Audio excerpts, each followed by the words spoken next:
Ë, Duhet folur edhe për avancimin që Kryeministri Edi Rama dhe qeveria e tij po ju bëjnë në politikave për digitalizimin e jetës tonë ekonomike kryesisht dhe të aktiviteteve të ndryshme, e cila është e lidhur me shqetësim të madh të njerëzve ashtu si në të gjithë botën, ku ka protesta, sidomos ato që spikatin në Britani, në Londër,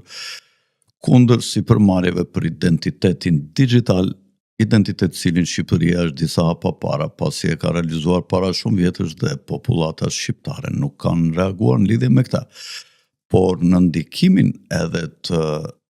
qytetarëve të Evropës në lidhje me këtë çështje të ndjeshme, shqiptarët duke se kanë filluar të shqetësohen, megjithëse shqiptarët gjithmonë kanë qenë një vend eksperimentesh, qysh nga koha e Partisë Komuniste dhe Partisë Punës, të cilat për herë të parë zhdukën fen në botë dhe e kthyen vendin tonë dhe të gjitha institucionet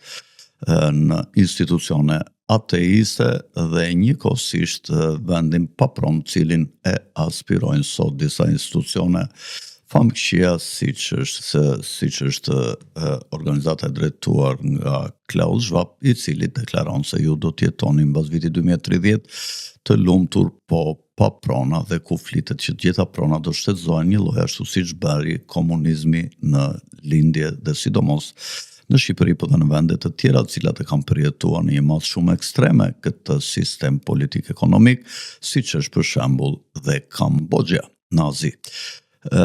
Njëkohësisht